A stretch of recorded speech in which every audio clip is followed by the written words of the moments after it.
Well, have you ever been love bombed by another woman? Hi, I'm Laura Hill, and welcome to my channel, Smart Women, Smart Conversations, a place where we sit back and talk about some of the issues that affect women as we get a little bit older and a lot wiser. Well, I'm not in my kitchen today. I'm in New Orleans, and if you've been following some of my shorts over the last couple of days, you'll see that I'm on a senior girls trip with my almost 14-year-old Rottweiler, Emma. I've had Emma since she was 10 weeks old, and for the first 8 or 9 years of her life, she came to work with me every day, and a couple times a year she came with our family to New Orleans. And if you've had a senior dog before, you probably know what I'm going through. This is probably my last trip to New Orleans with Emma, so we've been doing things a little differently than we did them in the past, but I wanted to take her to see some of the places that we enjoyed spending time with her so much when she was a puppy. I hope you'll check out those shorts.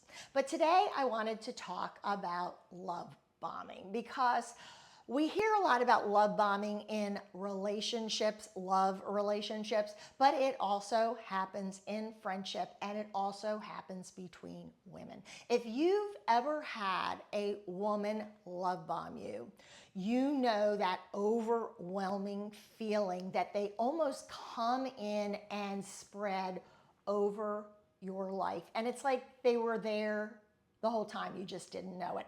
And you know, it's funny, you find yourself asking, what were they doing before they met me? Because they seem to have so much time and energy available for you. It's really scary when it happens in your professional life, especially if it happens with a woman who you work for. You don't even know it's happening, because it comes across in the beginning as highly complimentary. They're always interested in your opinion. If you like something, they like it. If you want to try something, they want to try it too. I've always wanted to go to that restaurant. Next thing you know, they're asking you to pull out your calendar. Let's get a date on the calendar. They really insinuate themselves into your life. And some of the women are lovely, but they just don't know how to make friends organically. Let it happen naturally. And sometimes that means going slow. But it's almost like they want to stake their claim. They come in really, really hard and they overwhelm you. And the relationship becomes more about them than it does about you. Your role is saying yes, making time, texting back immediately. So how do you handle a person that kind of comes in and takes over? Because the downside is that when you do push back, if you don't nip it in the bud quick enough, you find yourself hurting their feelings, right? They are disappointed that you don't have time. Something else popped up in your schedule. Well, what do you mean? I wouldn't cancel on you at the last minute. I always make time for you.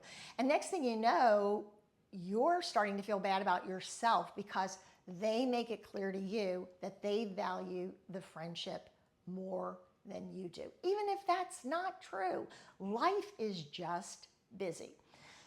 I was listening to a podcast the other day, and the woman said, I never see the red flags because I walk around in rose-colored glasses. I had never heard that before. Maybe you have, but I love it. I always say I don't see the red flags because I'm so busy looking the other way, doing other things.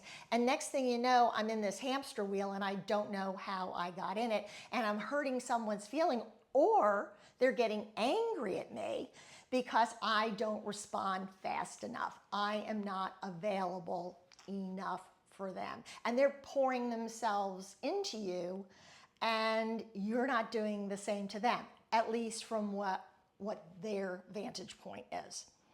So you have to stop it in the beginning. When you meet someone that you genuinely like and you really want to get to know, just let it happen organically. And if they're pushing you to do more than you're comfortable doing, maybe you still have children at home. Maybe you have a busy job, you have deadlines, you have family issues.